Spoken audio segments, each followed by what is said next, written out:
Si Jihee ay may dalawang anak na babae na labis na magaganda at kaibig-ibig.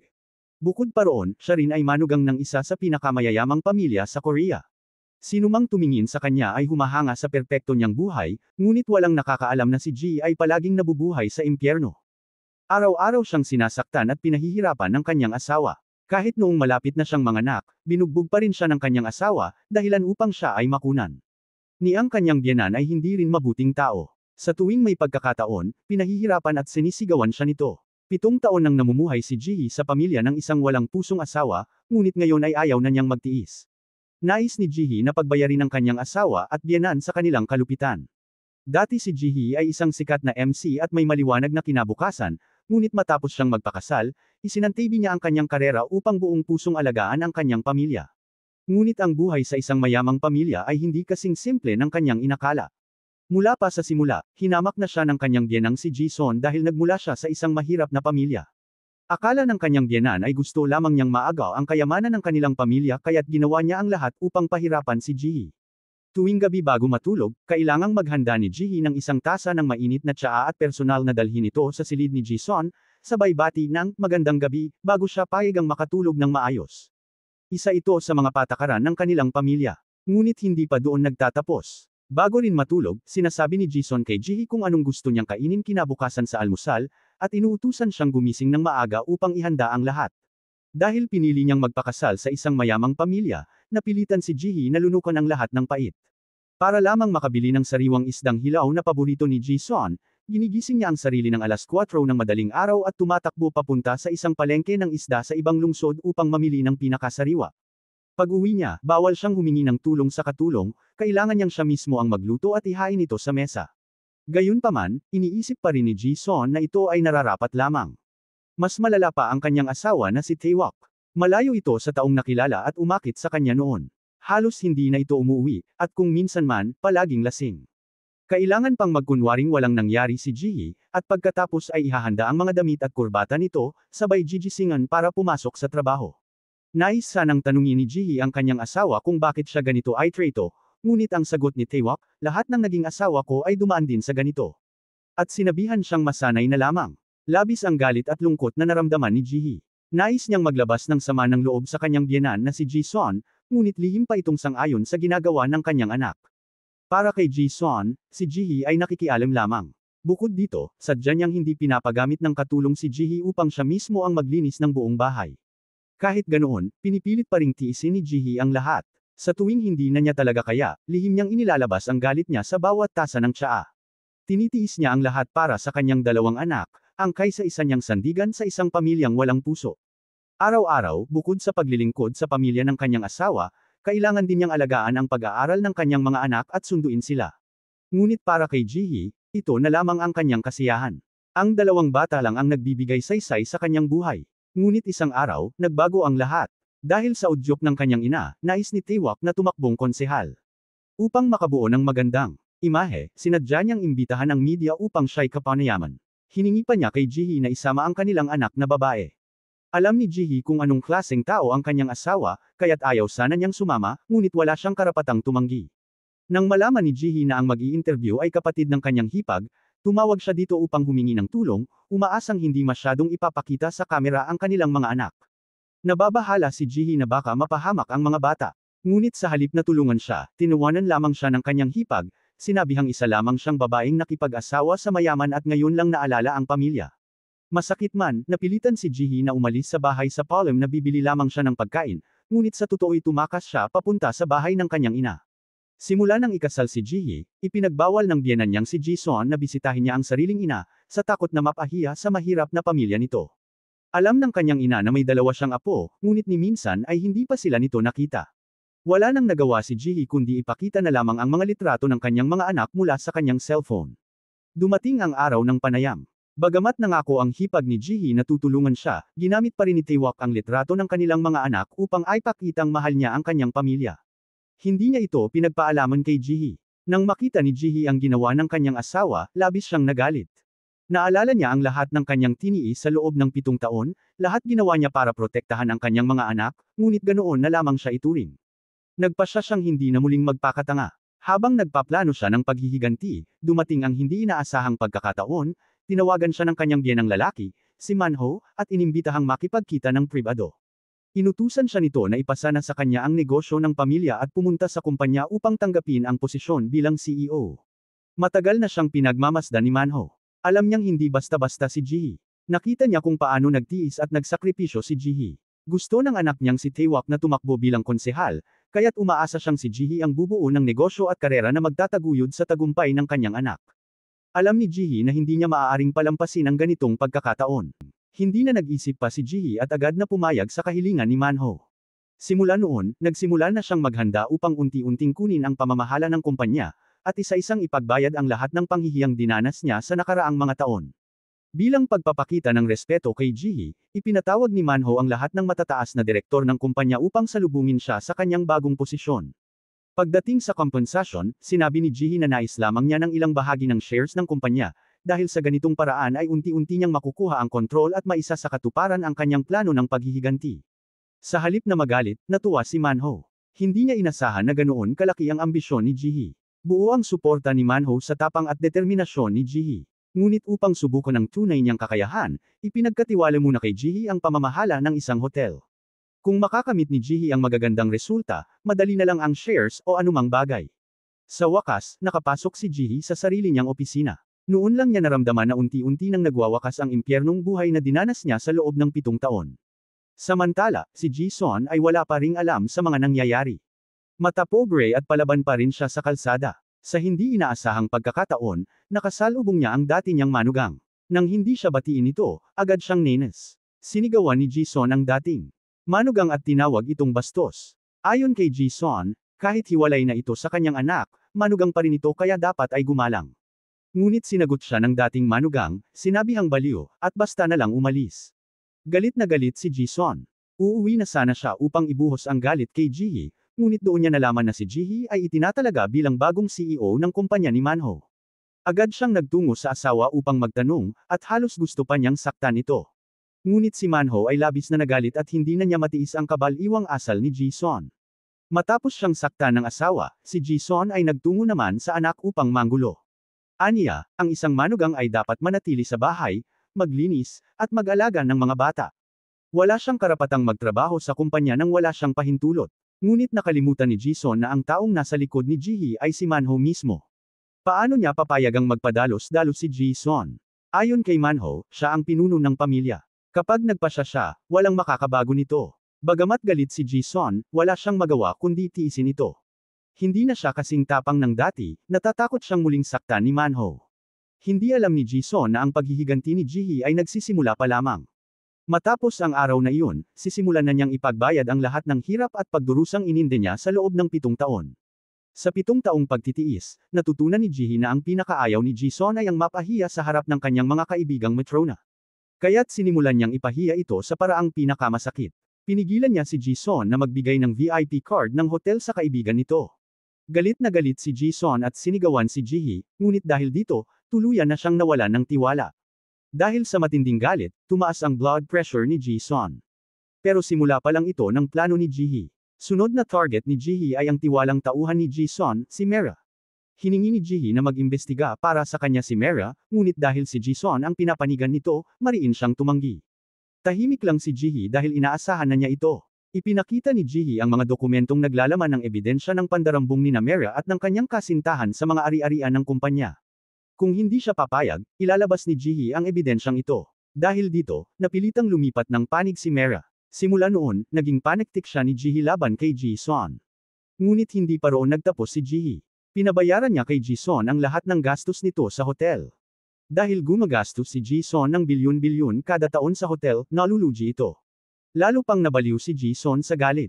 Ayon sa kanya, pag-aari ng pamilya ang hotel kaya pwede niya itong gamitin ayon sa gusto niya. Tinawag pa niyang probinsya ng walang alam sa buhay mayaman, si Ji-hee. Ngunit si Manho ay buong suporta pa rin kay Ji-hee. Mas lalo pa niyang hinangaan ang desididong mga hakbang nito. Napabuntong hininga si Manho habang tinitingnan si Ji-son. Pareho silang babae, aniya, ngunit bakit napakalaki ng agwat ng galing nila? Sa harap ng matibay na paninindigan ni Manho, wala nang nagawa si Ji-son kundi lunukan ng galit. Hindi na siya kasing yabang ng dati, natatakot siyang muling masaktan. Hindi inasahan ni Ji-hee na bagamat pumayag si Mera na maging panektik niya, palihim pala itong nagsusumbong kay Ji-son. Alam ito ni Ji-hee, ngunit hindi siya natakot, sapagkat ayon sa plano niya, oras na para lantaran niyang kalabanan si Ji-sun. Ginamit ni Ji-hee ang kanyang kapangyarihan upang ilipat si Mere sa isang malayong sangay ng kumpanya. Nang marinig ito ni Ji-sun, galit na galit siya. Ang dating manugang na inaapi-api niya, ngayon nagtangkang tap-okan siya. Dahil dito, nagpa siya si Ji-sun na turuan ng leksyon si Ji-hee. Buong lakas ang suporta ni Manho kay Ji-hee, kaya, sa unang araw pa lang bilang direktor ng kumpanya, agad siyang nagpatalsik ng isang mataas na opisyal. Nang mabalitaan ito ni Ji-sun, agad siyang nagtungo kay Manho. Ayon sa kanya, si Ji-hee ay dapat sa bahay lamang, nagluluto at naglalaba. Paano raw makakapagnegosyo ang isang probinsyana? Ngunit sa halip na magalit, mas lalo pang natuwa si Manho. Matagal nang nalulugi ang hotel sa loob ng 5 taon. Mga tamad at magnanakaw lamang ang mga opisyal. Hindi ito kayang tanggalin ni Manho, pero ginawa ito ni Ji-hee para sa kanya. Lalong nakita ni Manho na isang henyo sa negosyo si Ji-hee. Pagkatapos tanggalin ang mga walang silbing opisyal, agad na tumutok si Ji-hee sa pagpapaganda ng hotel, mula sa disenyo hanggang sa kalidad ng pagkain. Sistematikong kumilos si Ji-hee, dahilan upang mas lalo pang magngit-ngit si Ji-sun. Hindi niya matanggap na malampasan siya ni Ji-hee. Kaya't nakaisip siya ng mas maruming paraan. Dahil hindi na siya makialam sa kumpanya, sinira niya ang pamumuhay sa bahay. Sinadya niyang paalisan ang tutor ng mga bata at ipinalit si Meryl upang magturo. Ngunit hindi pa rin sapat ito para sa kanya. Alam niyang abala si Ji-hee sa trabaho, kaya't sinadya niyang magpatupad ng bagong tuntunin, kailangang gumising si Ji-hee ng 3:00 ng madaling araw upang maghanda ng agahan. Kasabay nito, inatasan siyang turuan ng bagong hipag. Sa ngayon, hindi pa ganap na hawak ni Ji-hee ang buong kumpanya, kaya't hindi pa panahon ng lubusang paghihiganti. Kaya't napilitan siyang sumunod. Sa unang dating pa lang ni So-hee sa bahay ng asawa, agad niyang naramdaman ang mapanuring tingin ng biyenan. Ang dahilan, dahil sa simpleng pananamit niya. Nang makita ni Ji-hee si So-hee, naalala niya ang sarili noong una siyang dumating sa bahay ng asawa.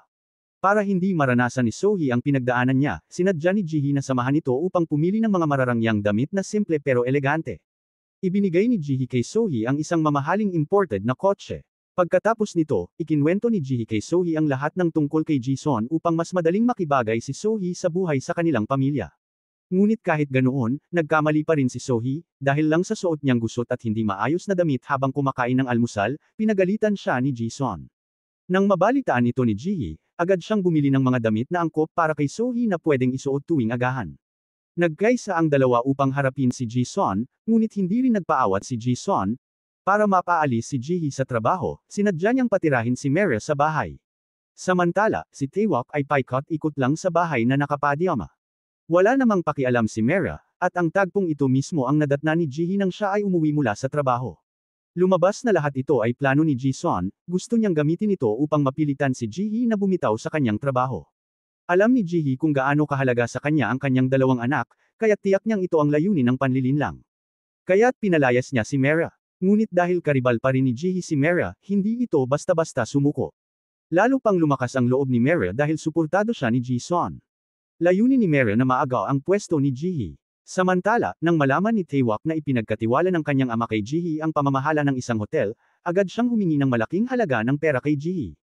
Nang tumanggi si Ji-hee, binugbog siya nito. Pero nagtiis pa rin si Ji-hee, dahil hindi pa dumarating ang tamang oras ng kanyang paghihiganti. Sa lahat ng mga taong lumipas, hindi nagwalang kibo si Ji-hee. Tahimik niyang pinalalawak ang kanyang koneksyon at mga taong makakatulong sa kanya. Ngayon na siya ay pinapamahala ni Manho ng isang hotel, tiyak na sa takdang panahon, matatapakan niya si Ji-sun at Taewok. Hindi maintindihan ni Ji-hee kung paano nagagawa ni Taewok ang kahihiyang ito sa harap mismo ng kanilang 2 anak na babae. Ngunit para kay Taewok, wala siyang ginagawang mali, lahat daw ng naging asawa niya ay dumaan din sa ganitong klaseng buhay. Binubugbog at sinisigawan niya si Ji-hee, at kailangan pang magpanggap si Ji-hee na walang nangyayari. Kailangan pa rin niyang umakting bilang masayang asawa sa harap ng media. Matapos ang 7 taon ng pang-aapi mula sa asawa at biyenan, sa wakas ay nahanap ni Ji-hee ang kanilang kahinaan. Isang araw, ipinakilala ni Mere ang isang painting kina Ji-hee at Taewok. Nasaksihan ito mismo ni Ji-hee. Agad niyang napansin ang kakaibang reaksyon ni Ji-sun at Taewok, kaya't agad siyang nakaramdam ng pagdududa. Nagpadala siya ng abogado upang imbestigahan ang painting, at doon nadiskubre ang totoo.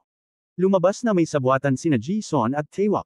Binili nila ang 2 painting sa murang halaga, saka ito ipinabenta sa kumpanya sa mataas na presyo. Si Mere ang nasa likod ng buong plano. Dahil dito, naloko ang kumpanya ng 10 bilyong halaga. Labis ang kasiyahan ni Manho sa ipinakitang husay ni Jihee. Sinabi niya na kung maibabango ni Jihee ang hotel sa loob ng 1 taon, ibibigay niya rito ang 10% ng shares ng buong grupo. At kung makakapagluwal pa siya ng isang matabang apo na lalaki, may dagdag pang 5% na shares. Kapag nakuha ni Jihee ang 15% na ito, magiging isa na siyang major shareholder ng kumpanya, at makakamit na niya ang paghihiganti laban sa kanyang asawa at biyenan. Ikinwento ni Jihee kay Manho ang buong sabuatan nina Taewak at Jison sa panloloko sa kumpanya. Galit na galit si Manho. Pagka-uwi niya sa bahay, agad niyang binugbog si Taewak. Walang nagawa si Jison upang pigilan ito. Dahil sa pambubugbog ng ama, lalong nagngit-ngit sa galit si Taewak. Alam niyang si Jihee ang nagsumbong. Kahit kasama pa niya ang kanyang 2 anak, binugbog niya si Jihee sa harap ng mga ito, saka umalis ng mayabang. Wala nang nagawa si Jihee kundi magpanggap na walang nangyari. Hinala rin ni Jison na si Jihee ang nagsumbong kay Manho. Kaya't nang wala si Manho sa bahay, sinubukan ni Jison na manggulo sa hapagkainan. Ngunit hindi natakot si Jihee. Sinabi niyang ayaw niyang makipagtalo kay Jison sa araw na iyon. Maging ang pamangkin sa tabi ni Jihee ay nakialas pa at sinabing, ang pagkain ng tahimik ay batas sa pamilyang ito. Lalong nag-init si Jison. Ang dating mahinang manugang na palagi niyang minamaliit ay ngayoy lumalaban na sa kanya. Ngunit wala na siyang magawa, ni hindi niya malunok ang kanyang kanin at umalis siya sa lamesa na galit na galit. Ngayon ay may 10% na shares na si Jihee. Binilhan niya ng bagong apartment ang kanyang ina. Sa wakas, hindi na niya kailangang mamuhay sa anino ni Jison. Malaya na siyang makabisita sa ina kailanman. Alam ni Jison na malakas na si Jihee ngayon kaya't hindi na niya ito basta-basta pwedeng galawin. Ang tanging magagawa niya ay ibaling ang galit kay Sohee. Bago pa ikasal si Sohee, sinabi ni Jison na hindi niya pakikialaman ang trabaho nito. Ngunit ngayon, binawi na niya ang pangakong iyon. Inutusan niyang tumigil sa pagtatrabaho si Sohee at manatili na lang sa bahay bilang full-time housewife. Alam ni Jihee na ang kasalukuyang kalagayan ni Sohee ay kagaya ng pinagdaanan niya noon. Natatakot siyang hindi kayanin ni Sohee ang ganitong uri ng pamumuhay kaya't ibinahagi niya rito ang mga natutunan niya sa mga taon ng pagtitiis sa isang pamilyang walang puso. Dapat laging matyaga at marunong maghintay ng tamang oras upang muling makamit ang kalayaan. Ngunit si Sohee, kahit 1 minuto, ay hindi kinaya. Agad niyang isinumbong ang nangyari sa asawa niyang si Taun. Si Taun naman ay agad na nagpunta sa ama at ikinwento ang lahat. Dahil dito, galit na galit si Jison. Hindi lang niya inalipusta si Sohee gamit ang masasakit na salita, palihim pa niyang tinawagan ang media at siniraan ito sa harap ng publiko. Ipinagkalat niyang si Sohee ay isang walang kwentang manugang. Dahil dito, nalaman ng boss ni Sohee ang eskandalo at nagsimula ng maghanap ng kapalit niya sa trabaho. Hindi inakala ni Jison na ang sarili niyang kalupitan ang magiging dahilan upang magsanib puwersa ang 2 manugang laban sa kanya. Si Jihee, na noon ay palaging binubugbog at inaapi ni Jison, ay ganap nang nagbago. Siya na ngayon ang pinakamalaking shareholder ng kumpanya. Sa loob lamang ng 3 buwan, napalago ni Jihee ang hotel mula sa 5 taon ng pagkalugi patungong kita. Sa pulong ng mga shareholders, hindi nagatubiling purihin ni Manho ang kakayahan ni Jihee. Sinabi niyang kung magpapatuloy si Jihee sa mahusay nitong pamamalakad, makakamit niya ang 15% ng shares ng buong grupo at magiging pinakamalaking shareholder. Dahil dito, mas napalapit si Jihee sa kanyang layunin ng paghihiganti.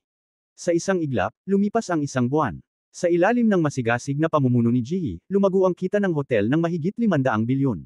Labis ang pagkagulat ni Manho, kaya't agad siyang nagpatawag ng isa pang pulong ng mga shareholders. Sa harap ng lahat, ipinahayag ni Manho ang kanyang opinyon, nais niyang italaga si Jihee bilang vice-presidente ng kumpanya at ipa-aproba ito sa susunod na pulong. Ang mga shareholder na dating minamaliit si Jihee ay napabilib na sa kanyang galing. Lahat sila ay sumuporta sa mungkahi ni Manho. Determinado si Jihee na makuha ang posisyon, dahil kapag naging vice-presidente siya, madali na niyang makokontrol ang kumpanya at maisa sa katuparan ang kanyang paghihiganti. Ngunit sa papalapit na araw ng kanyang panunungkulan, muli na namang gamulo ang walang silbi niyang asawa. Patuloy pa rin ang palihim na pagkikita ni Taewak kay Mera. Kahit ano pa ang sabihin ni Jihee, ayaw pa rin itong umuwi. Upang hindi maapektuhan ang kanyang promosyon, hindi na nagpakabait si Jihee. Pinuntahan niya si Mera at pinagsabihan. Ngunit buong tapang pa ring idineklara ni Mera na kukunin niya ang posisyon ni Jihee. Labis na nagalit si Jihee, kaya't hinailan niya ang buhok ni Mera at itinulak ito sa sahig, saka binugbog. Binalaan ni Jihee si Mera, kapag inulit mo pa yan, hindi na kita palalampasan. Dahil suportado na si Jihee ni Manho, wala nang magawa si Jison. Kaya't ibinuhos niya ang galit kay Sohee. Pinilit niyang huminto sa pagtatrabaho si Sohee, sa kabila ng matagal na nitong pagmamahal sa kanyang trabaho. Umalis si Sohee at naging full-time housewife. Akala ni Jison ay makokontrol niya si Sohee. Pero hindi niya inakala na itatalaga ni Manho si Sohee bilang head ng isang departamento sa kumpanya. 2 araw lang sa isang linggo nagtatrabaho si Sohee, pero 10 beses na mas malaki ang kanyang sahod kaysa dati. Nang malaman ito ni Ji-sun, gumawa siya ng dahilan upang pahirapan si Sohee. Pinilit niyang pumasok si Sohee sa mga walang kwentang klase. Layunin niyang gawing katulong si Sohee, isang puppet na sumusunod sa lahat ng utos niya. Araw-araw, labis ang mental pressure kay Sohee. Dahil dito, posible siyang mawalan ng kakayahang magkaanak. Hindi na kinaya ni Tan nang mabalitaan niya ito. Iminungkahi niyang mag-aral sila sa ibang bansa at isama si Sohee. Ngunit tumutol si Ji-sun, kapag umalis si Sohee, wala nang magsisilbi sa kanya. Hindi inaasahan, pumayag si Manho. Ang kasal, ani Sohee, ay tunay na libingan ng pag-ibig. Noon lang niya naramdaman na siya'y parang muling isinilang. Ngunit dumating ang isang trahedya. Naakit si Taewok sa matatamis na salita ni Mera at gumawa ng nakakagulat na hakbang. Palihim siyang nangalap ng iligal na pondo para tumakbong konsehal. Naimbestigahan ito ng mga awtoridad, at naapektuhan si Ji-hee na noon ay malapit ng ma-promote. Pati si Tan ay kinailangang ipagpaliban ang pag-alis papuntang abroad. Isa siyang fiscal, kaya't kailangan munang masolusyonan ang iskandalo ng kapatid bago siya makaalis.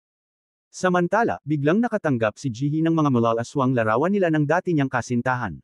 Matagal na silang hiwalay, kaya't hindi na niya ito binigyan ng pansin. Pero dahil malapit na ang kanyang promosyon bilang vice-presidente, ayaw niyang may anumang makaapekto rito. Akala niya, gawa iyon ng dating kasintahan. Ngunit hindi niya alam na si Mera ang nasa likod nito. Kapatid ni Mera ang dating kasintahan ni Ji-hee. Gusto siyang gantihan ni Mera dahil iniwan daw niya ang kanyang kuya. Kaya't ginawa niya ang lahat upang suron si Ji-hee. Nang malaman ni Ji-hee ang katotohanan, huli na ang lahat. In-upload na ni Mera ang mga larawan at inakusahan si Ji-hee ng palihim na pakikipagrelasyon. Mabilis itong kumalat at naging usap-usapan. Labis ang galit ni Manho. Noon niya pa tinitingnang tagapagmana si Ji-hee, pero hindi niya inakalang mangyayari ito. Agad niyang binawi ang lahat ng posisyon ni Ji-hee at pinauwi upang muli itong maging taga-alaga ng bahay at ng mga bata. Wala nang nagawa si Ji-hee kundi bumalik sa bahay. Pagdating niya, sinalubong siya ng mapanirang pananalita ni Ji-sun. Ni hindi pinansin ni Ji-sun ang batang nasa tabi niya. Pinalayas si Ji-hee sa bahay ni Ji-sun. Dahil sa takot, agad na tumawag ang 2 bata kay Sohee. Alam ni Sohee ang pinagdaraanan ni Ji-hee, dahil 1 taon na rin siyang inaabuso sa parehong bahay. Pero wala siyang magawa kundi tulungan si Ji-hee at alagaan ang mga bata. Wasak na wasak si Ji-hee. Matapos ang 7 taong pagtitiis at pagsusumikap, biglang naglaho ang lahat sa loob lang ng isang gabi. Ngunit hindi pa roon nagtapos ang trahedya. Para gumanti, isinangkot ni Mera ang nakababatang kapatid ni Ji-hee, si Han-sung, na nagtatrabaho sa art gallery ni Mera. Peke ang mga dokumentong ginawa ni Mera, at ibinintang niya ang lahat ng krimen kina Han-sung at Taewok. Para mailigtas ang anak, ginamit ni Manho ang kanyang koneksyon upang isisi kay Han-sung ang lahat. Labis ang sama ng loob ni Ji-hee. Lumuhad siya at nakiusap kay Manho na huwag idamay ang kapatid niya. Pero kung papayag si Manho, ang anak niyang si Taewok ang makukulong. Kaya't hindi siya pumayag. Napilitan si Ji-hee na magpakalma. Naunawaan niyang kailangan munang mailigtas ang kanyang kapatid bago muling bumalik sa kumpanya at ipagpatuloy ang kanyang paghihiganti. Samantala, patuloy na pinagsisilbihan ni Sohee si Ji-sun bilang isang alipin. Dahil sa labis na pagod, nawalan ng malay si Sohee at isinugod sa ospital. Ngunit nang makatanggap ng tawag si Ji-sun, hindi niya ito ininda. Nagpatuloy lang siya sa pag-inom ng tsaa at pakikipagkwentuhan sa mga sosyal niyang kaibigan. Kinabukasan, dumalaw sa bahay si kaibigan ni Sohee. Nasaksihan siya ni Ji-sun at sinigawan si Sohee sa harap nito. Tinawag pa niyang walang silbing tao, ang kaibigan ni Sohee. Dahil dito, umalis na lang ang bisita sa sama ng loob. Para mapigil ang magtrabaho si Sohee, sinira pa ni Ji-sun ang kanyang computer. Matagal na ring kinimkim ni Sohee ang lahat ng kanyang hinaing. Sa wakas, naglakas loob siyang harapin si Ji-sun at sabihing tigilan na siya. Hindi inakala ni Ji-sun na lalaban si Sohee. Kaya't agad niyang tinawagan ang anak at inakusahan si Sohee ng pagiging bastos. Hindi na kinaya ni Sohee ang lahat, humingi siya ng diborsyo kay Tan. Bagamat sinubukan siyang pigilan ni Tan, hindi na talaga nais ni Sohee na manatili sa bahay na iyon kahit isang segundo pa. Isa iyong impyerno kung saan si Ji-sun ang may kontrol sa lahat. May mga kasambahay sa mansyon, ngunit pinahihirapan pa rin ni Ji-sun ang 2 manugang dahil lamang sa galing sila sa simpleng pamilya at hindi niya gusto. Alam ni Tan ang dinaranas ni Sohee, ngunit hindi siya makapalag sa kanyang ina. Bago sila ikasal, nangako si Tan na pasasayahin si Sohee. Ngunit ngayon, isa na lamang siyang puppet na walang kalayaan. Sa huli, hindi na kinaya ni Sohee. Umalis siya sa bahay, ngunit wala siyang mapuntahan. Isa lamang ang kanyang kapamilya, ang kanyang nakatatandang kapatid. Ayaw niyang mag-alala ito, kaya't tiniis niya ang lahat ng kahihiyan at bumalik sa bahay. Ginamit niya ang banta ng kamatayan upang pilitin si Tan na pumayag sa diborsyo. Ngunit tumanggi si Tan. Sabi niya, kung mamamatay ka, mamamatay na rin ako. Sana mapatawad mo ang nanay ko. Dahil labis ang pagmamahal ni Sohee kay Tan, pinili niyang magtiis. Ngunit isang araw, kinailangang isugod si Sohee sa ospital. Doon lamang napagtanto ni Tan kung gaano kasakit ang dinanas ni Sohee sa kamay ng kanyang ina. Ngunit sa halip na aminin ang kanyang pagkakamali, sinisi pa ni Jisun si Sohee na hindi raw marunong mag-enjoy sa buhay at iniwan pa ang kanilang bahay. Para kay Jisun, wala nang silbi si Sohee. Sinigawan ni Jisun si Sohee habang ito'y nakarite sa kama ng ospital. Hindi na napigilan ng nakatatandang kapatid ni Sohee ang sarili. Bata pa lang sila ay naulila na sila sa mga magulang at si ate ang nagpalaki kay Sohee. Itinuring niya itong kayamanan, ngunit ngayon ay ginaganito lamang sa bahay ng asawa. Dahil sa galit, dinala ng kapatid si Sohee pauwi. Samantala, kahit bagbog na si Jihee mula kay Jisun, hindi niya inalintana ang pagtutol nito at nagtungo siya sa istasyon ng pulisya upang bisitahin ang kanyang nakakabatang kapatid.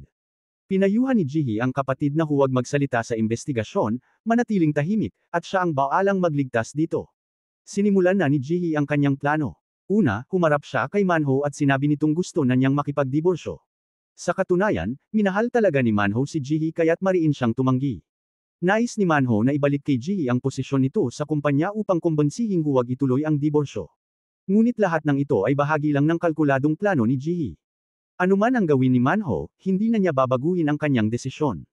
Wala nang nagawa si Manho kundi kontakan si Attorney Kim upang alamin ang tungkol sa kaso. Ngunit laking gulat niya nang malamang matagal nang nagbitiw si Attorney Kim, noong araw din na tinanggal sa pwesto si Jihee.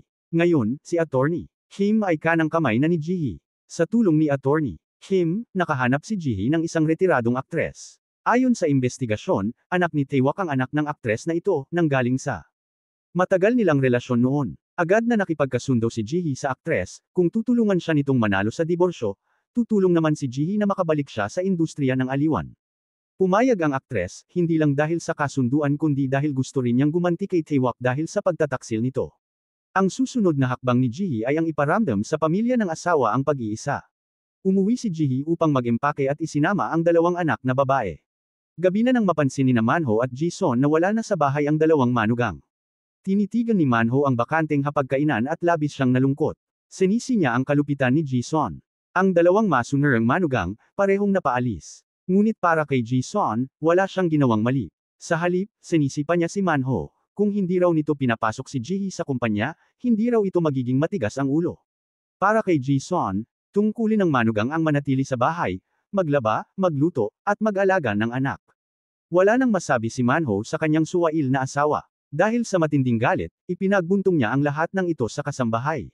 Ngunit hindi niya alam, ang kasambahay ay tao ni Jihee. Kahit wala na si Jihee sa bahay, kontrolado pa rin niya ang bawat galaw ng lahat. Dumating si Taewak sa bahay ni Jihee at arroganting tinakot siya na huwag ituloy ang diborsyo. Akala niya, kapag iniwan siya ni Jihee, wala na itong saysay.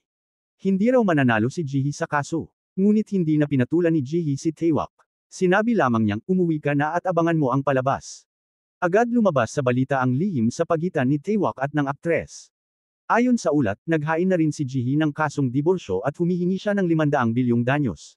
Sa sobrang galit ni Manho, tumaas ang kanyang presyon. Hindi niya maintindihan kung paano siya nagkaanak ng ganoong kawalang silbing tao. May mabuting asawa na sa bahay, ngunit nakipagrelasyon pa sa iba. Muli niyang ipinatawag si Jihee upang kausapin. Tinakat niya si Jihee na huwag nang ituloy ang diborsyo. Para kay Manho, si Jihee ay galing lang sa mahirap na pamilya at sinuwerte lang na napunta sa isang pamilyang mayaman. Dapat lang daw siyang magpasalamat at hindi lumaban. Binalaan niya si Jihee na kapag hindi ito tumigil, huwag daw siyang sisisihin kapag naging malupit siya. Ipinahayag pa niya na buburahin niya si Jihee sa mundo. 7 taon nang nagtitiis si Jihee. Sa panahong ito, hindi na siya uurong. Harapan na niyang idineklara ang digmaan kay Manho. Tingnan natin kung sino ang magwawagi sa huli. Lubos ang pagkabigla ni Manho. Hindi niya inakalang magiging ganito katatag si Jihee. Dahil sa matinding galit, ibinuhos niya ito sa asawa niyang si Jisun. Ngunit hindi rin ito kinaya ni Jisun. Kaya iminungkahi nitong patayin ng palihim. Ngunit muli nilang minaliit si Jihee. Nauna nang gumalaw si Jihee. Pinakiusapan niya si Attorney Kim na hanapin ang doktor nitong kaibigan upang kunin ang mga dokumento bilang ebidensya. Lumalabas sa mga dokumento na sa loob ng 7 taon ay paulit-ulit siyang sinasaktan ng asawa. Sa bawat bagbog, sugatan ang buong katawan ni Jihee. Ngunit dahil sa karangalan ng pamilya, palihim lamang siyang nagpupunta sa maliit na klinika ng kanyang kaibigan para magpagamot. Sa pinakamatinding insidente, nakunan pa si Jihee. Buti na lang, matalino si Jihee. Sa bawat gamutan, humihingi siya ng medical report at kumukuha ng litrato ng mga pasa bilang ebidensya. Alam niyang balang araw, kakailanganin niya ito. Agad na ibinigay ni Jihee ang ebidensya sa abogado ni Taewak, mahigit 100 dokumento at larawan ng pananakit. Kahit gaano kagaling ang abogado, wala na siyang magagawa. Tiyak na talo na si Taewak. Sa matinding galit, sumugod si Taewak sa bahay ni Jihee. Sinigawan siya at tinawag na, duwag, at masamang babae. Aniya, nagpapanggap lang daw si Jihee na mahina, ngunit palihim pala itong nangangalap ng ebidensya upang suron siya. Ayaw na ni Jihee makipagtalo. Nang akmang sasaktan siya ni Taewak, itinulak siya ni Jihee at ibinagsak. Tahimik ngunit matatag, sinabi ni Jihee kay Taewak, huwag mo akong kailanman maliitin muli. Na nagtitiis siya ng pang-aabuso sa loob ng 7 taon, at hinding-hindi na niya hahayaang mangyari ulit iyon. Pumunta si Jihee kay Sohee na tumakas na mula sa bahay. Sa wakas, ang dalawang babaeng parehong dumaranas ng pagdurusa ay nagpasya na magsanib puwersa upang labanan ang pamilya ng kanilang mga asawa. Pero si Jisun ay walang kaalam-alam sa lahat ng ito. Iniisip niyang hindi na niya kayang apihin si Jihee, kaya ngayon ay binubuhos niya ang galit kay Sohee. Tinawagan ni Jisun si Sohee at sinigawan ito, inutusan na bumalik agad sa bahay. Ngunit hindi niya alam na nagkaalyado na sina Sohee at Jihee. Pinag-uusapan na ng dalawa kung paano nila haharapin si Jisun, kaya ngayong pagkakataon, hindi na makikinig si Sohee sa kanya. Samantala, muling lumapit si Manho kay Jihee. Alam niyang sa talino at galing ni Jihee, hindi mananalo ang bobo niyang anak. At ngayon pa na may hawak na itong matibay na ebidensya. Kaya nais makipagkasundo ni Manho kay Jihee. Sinabi niya na kung kakanselahin lang ni Jihee ang petisyon ng diborsyo, ibibigay niya ang lahat ng kahilingan nito. Ngunit ang mga kahilingang ibinigay ni Jihee ay halos magpataas ng presyon ni Manho. Hindi lamang hiniling ni Jihee na iligtas ang kanyang kapatid, gusto rin niyang maging vice-presidente ng kumpanya. Kung hindi ito matutupad, hindi niya babawiin ang diborsyo. Bagamat mataas ang tingin ni Manho sa kakayahan ni Jihee, delikado raw kung bibigyan siya ng masyadong kapangyarihan ngayon. Kaya't hindi niya tinanggap ang mga kondisyon. Iniisip niyang wala namang laban sa kanya ang babaeng galing sa simpleng pamilya. Ngunit nagbago ang pananaw ni Manho nang dumating ang isang tao, ang abogado niyang pinakakatiwalaan. Hawak ng abogado ang lahat ng impormasyon ng kumpanya, pero ngayon, nasa panig na ito ni Jihee. Sa sobrang galit ni Manho, halos samukan na siya ng dugo. Ibinuhos niya ang galit sa mga mamahaling anti-gang gamit. Doon niya lubos na naunawaan kung gaano kalaki ang ambisyon ni Jihee. Wala na siyang nagawa kundi ang makipagkompromiso. Nagdesisyon si Manho na isuko si Taewak sa mga pulis upang linisin ang pangalan ni Hansang, ang kapatid ni Jihee. Ngunit si Taewak, na duwag at takot sa kamatayan, ay tumangging isuko ang sarili. Nang malaman ni Jisun ito, agad siyang lumapit sa kanyang asawa. Galit na galit niyang sinabi kay Manho na kapag ipinasok nito sa kulungan ang kanyang anak, siya rin ang ipakukulong nito. Sadyang sakit ng ulo ang asawa ni Manho. Samantala, sinimulan na ni Jihee ang panibagong plano. Pumunta siya sa fiscal na humahawak ng kaso at palihim na ibinahagi ang bahagi ng katotohanan, pati na rin ang address ni Mera. Ngunit nakatakas na si Mera bago pa siya mahuli. Upang mailigtas ang anak, sinakripisyo ni Jisun ang isa sa matatandang direktor ng kumpanya para akuan ang kasalanan. Dahil dito, nakalaya si Hanong na walang bahid. Makalipas ang ilang araw, muling hinarap ni Manho si Jihee. Matapos pag-isipan ng mabuti, tinanggap na rin niya ang kondisyon ni Jihee, maging vice-presidente ito, kapalit ng pagkansela ng diborsyo at pagsuko ng mga dokumentong hawak ni Attorney Kim. Samantala, isinalaysay na ni Sohee kay Taeun ang lahat ng totoo. Sa wakas, nakita ni Taeun ang tunay na kulay ng kanyang ina. Kaya't nagpasya siyang kampihan ng asawa upang labanan ang masamang ina nito. Sa kanilang tahanan, hinarap ni Taeun ang ina at nakipagtalo. Hindi makapaniwala si Jisun na mismong anak niyang laging sumusunod sa kanya ay lumalaban na ngayon. Ayaw pa rin niyang aminin ang pagkakamali niya at sinisipa si Sohee. Inakusahang niloko ni Sohee ang kanyang anak gamit ang matatamis na salita. Sinampal pa ni Jisun si Taeun upang magising ito, dahil nagpapalin lang siya sa babae. Ngunit hindi niya alam, lalo lang siyang kinamuhian ng anak. Umalis din sa bahay si Taeun. Ngunit ang mga pagtalikod na ito ay simula pa lamang ng kapigatian ni Jisun. Nababahala si Manho na baka isiwalat ni Jihee ang ebidensyang makasisira sa kumpanya. Kaya't ginamit niya ang posisyon bilang vice-presidente upang pigilan si Jihee. Ngunit hindi na ganoon kadaling pagkatiwalaan ni Jihee si Manho. Maingat na siya sa bawat galaw. Alam ito ni Manho kaya ginamit naman niya ang dalawang anak ni Jihee bilang panakot. Kapag patuloy daw siyang tumanggi, madadami ang mga bata. Bagamat kayang tiisin ni Jihee ang sarili niyang sakit, hindi niya matiis kapag nadamay ang kanyang mga anak. Nangako pa si Manho na ituturing si Jihee bilang tagapagmana ng kumpanya. Matapos mag-isip ng mabuti, pumayag si Jihee sa mga kondisyon ngunit hindi niya ibinigay ang mga ebidensyang hawak niya. Nangako lamang siyang mananatiling lihim ang lahat. Muling dinala ni Jihee ang kanyang 2 anak sa bahay ng kanyang asawa. Pati si Sohee ay nagpasya na ring bumalik. Alam niyang hindi tamang magtago habang parang takas. Dapat ay masaya ang pagbabalik ng 2 manugang, pero hindi natuwa si Ji-son. Alam niya na kapag naging vice-presidente si Jihee, luluhod siya rito. Kaya't muli siyang nagplano. Gusto niyang pigilan si Manho at ipastay na lang si Jihee sa bahay upang mag-alaga ng anak at magsilbi sa kanya gaya ng dati. Ngunit sinabihan siya ni Manho, huwag kang gagawa ng gulo sa harap ni Jihee. Kapag ginawa mo yan, ako mismo ang magpapalaya sa iyo. Halos hindi makapagsalita si Ji-son sa gulat.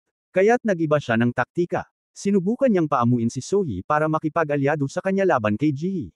Ngunit hindi tanga si Sohee. Hindi niya kinalimutan ang lahat ng ginawa ni Ji-son noon. Hindi siya naniwala sa matatamis na salita nito. Hindi nagtagal, dumating na ang araw ng inaugurasyon ni Jihee bilang vice-presidente. Nang makita ito ni Taewak sa balita, halos samuka siya sa galit. Dapat daw ay sa kanya ang posisyong iyon, hindi sa kanyang asawa. Lalong nawasak ang mundo ni Mera. Dati siyang nakipagsabuatan kay Ji-son upang suron si Jihee at ipakulong si Hinsung. Pero ngayon, wala na siyang laban. Si Jihee ay may kapangyarihan na, habang siya'y nagtatago na sa batas. Nais sana ni Mera na lumapit kay Ji-son para humingi ng tulong, ngunit wala na siyang silbi para rito. Kaya't pinili ni Ji-sub na tuluyang tanggalin siya. Lubos na nawala ng pag-asa si Mera at nangakong maghihiganti kay Ji-son. Kinabukasan, nagpunta si Mera sa himpilan ng pulisya at kusang umamin. Dahil dito, nadamay si Taewak sa kaso ng pandarambong. Natakot siya ng husto at nakiusap sa kapatid niyang si Taon. Ngunit sadyang malala na ang kaso, kahit si Taon na isang fiscal ay hindi siya kayang iligtas. Lahat ay pumapabor kay Jihee. Ngunit ang fiscal na tumulong noon kay Jihee ay biglang nagbago. Noon ay pinangakuan siya ni Jihee ng ebidensya laban sa kumpanya, pero binawi ito ni Jihee, dahilan upang magalit ang fiscal. Nagbanta itong ibabagsak si Jihee sa lahat ng paraan. Ngunit hindi natakot si Jihee. Handang-handa siyang ipaglaban ang kanyang posisyon.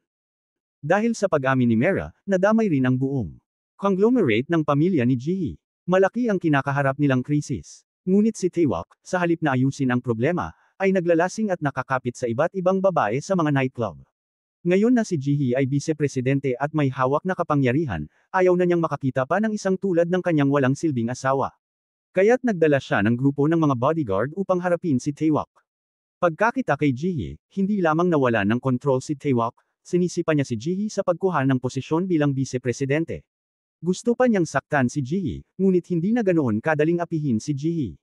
Sinampal niya si Taewak. Samantala, ang tunay na salarin sa likod ng lahat, si Ji-son, ay nakakita ng balita tungkol sa pag-amin ni Mira. Bigla siyang natakot, pero naisip niya rin na dahil asawa niya ang presidente ng isang sikat na korporasyon, hindi siya kayang galawin ng mga pulis. Pagka-uwi ni Jihee sa bahay, hinarap siya ni Ji-son at sinadyang manggulo. Sinigawan ni Ji-son si Jihee at sinabing wala itong kakayahang gawin man lang ang simpleng bagay. Hindi raw siya karapat-dapat sa posisyon bilang vice-presidente ng kumpanya. Masakit na ang ulo ni Jihee sa mga problema, tapos kailangan pa niyang harapin ang masasakit na salita ni Ji-son, kaya't hindi na siya nakapagsalita sa sobrang galit. Sinagot niya si Ji-son, na palaging siya ang sinisisi sa lahat ng bagay. Nagulat si Ji-son na lumalaban na ngayon si Jihee. Ngunit wala na siyang magawa. Hindi niya pa rin lubos na nauunawaan ang bigat ng sitwasyon. Nagkukubli pa rin siya sa kanyang lihim na gallery, umiinom ng alak, nakikinig ng musika, at namumuhay ng marangya, hindi niya alam na malapit nang masira ang gallery niya. Ipinagbigay alam ni Jihee kay Manho na ang lahat ng painting sa gallery ay ilegal na kinuha ni Mira. Sa galit, agad na ipinag-utos ni Manho na sirain ang gallery ni Ji-son. Samantala, simula nang bumalik si Sohee sa bahay, gabi-gabi na siyang pinapanaginipan ang mga paghihirap na dinanas niya kay Jihee. Palagi siyang may bangungot. Ayaw na niyang mabuhay sa ganoong paraan. Kaya't isang araw, ininom niya ang buong bote ng sleeping pills at nawala ng malay. Mabuti na lang at dumating si Tan sa tamang oras at agad siyang dinala sa ospital.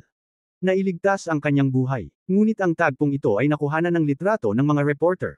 Kumalat sa balita na ang bagong manugang ay nagtangkang magpakamatay. Nang makita ni Ji-son ang ulat sa dyaryo, una niyang ginawa ay puntahan si Manho upang suron si Sohee. Sinabi niyang sinadya raw ni Sohee ang lahat, nagpapanggap na baliw at gumamit ng droga para sirain ang pangalan ng pamilya. Hindi niya inisip na siya mismo ang nagtulak kay Sohee sa ganoong sitwasyon. Nang mabalitaan ito ni Jihee, agad siyang nakipag-ugnayan sa pahayagan at inutusan na tanggalin ang lahat ng artikulo tungkol kay Sohee at bawiin ang mga lumabas na kopya, kundi ay ipasasara niya ang mga ito. Iminungkahi ng doktor kay Taon na dalhin si Sohee sa ibang bansa upang makapagpahinga at malampasan ang depresyon. Nang marinig ito ni Ji-sun, sinubukan niyang pigilan ito. Patuloy niyang siniraan si Sohee, sinasabing nagpapanggap lang ito para kawan ng lahat. Sa sobrang galit, sinigawan ni Taon ang ina. Hindi na rin kinaya ni Manho, at sinabihan ang kanyang asawa na lumayas na. Pagkatapos ma-discharge, hindi pa rin tuluyang nakarecover si Sohee. Habang kumakain ng almusal, nakatulog siyang muli sa sobrang pagod. Nakita siya ni Ji-sun, at sa halip na maawa, sinabihan pa siyang nagkukunwaring may sakit para makaiwas sa gawaing bahay. Ngunit hindi niya alam na darating na ang kanyang karma. Ipinag-utos ni Manho na ilabas at sirain ang lahat ng kasangkapan sa gallery ni Ji-sun. Napaiyak si Ji-sun at nagmakaawa sa kanyang asawa na bayaran ito dahil pinaghirapan daw niya iyon. Ngunit sa sobrang galit ni Manho, sinigawan niya ito, isa raw siyang makasarili at walang pakialam sa iba. Doon lang natauhan si Ji-sun. Sa takot, nakiusap siya kay Jihee na tulungan siyang ayusin ang lahat dahil ayaw niyang makulong. Ngunit wala nang pakialam si Jihee. Nang makita ni Ji-sun na hindi na siya kinikilala ni Jihee, sinigawan niya ito at tinawag na wala sa lugar at walang utang na loob. Nasa tabi nila si Manho at hindi na niya kinaya. Sinigawan din niya si Ji-sun. Labis na nasaktan si Ji-sun. Iniisip niyang masyadong malupit ang mga tao sa bahay na iyon, at walang gustong tumulong sa kanya. Naisip niyang tumakas patungong ibang bansa, iniisip na doon ay ligtas siya. Ngunit huli na, may ipinatupad ng exit restriction laban sa kanya. Noon lamang siya talagang natakot. Wala siyang nagawa kundi manatili sa bahay at hintayin ang hatol ng batas. Samantala, kinuha ni Jihee ang inisyatiba na isama ang kanyang asawa at anak sa probinsya. Nagtaka si Taewak. Akala niya'y nagbago na si Jihee at gusto nang maging mabuting asawa at ina.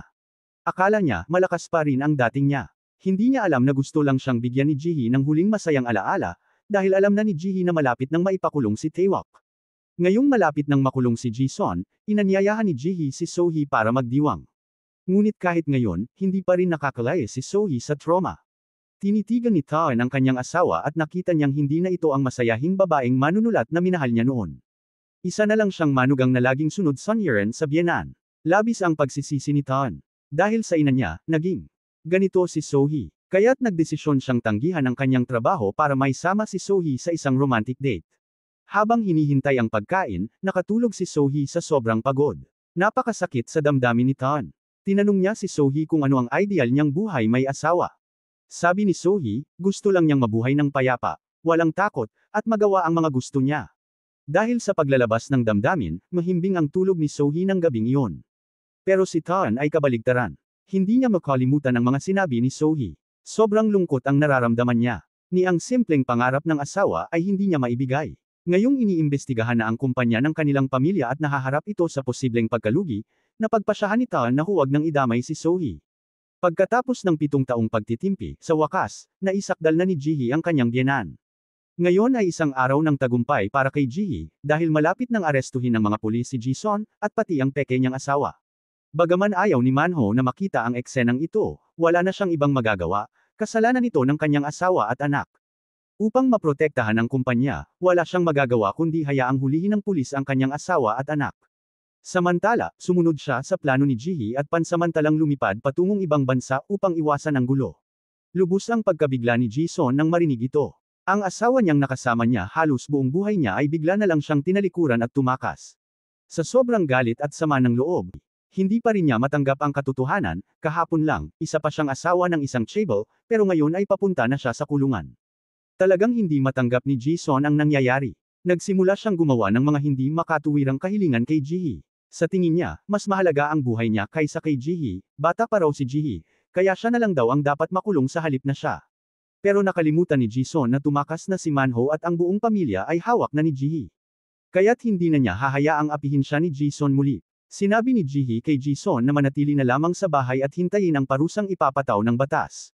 Pagkasabi noon, lumakad siya palayo nang hindi lumilingon. Samantala, si Taon ay nag-file ng diborsyo upang hindi madamay si Sohee.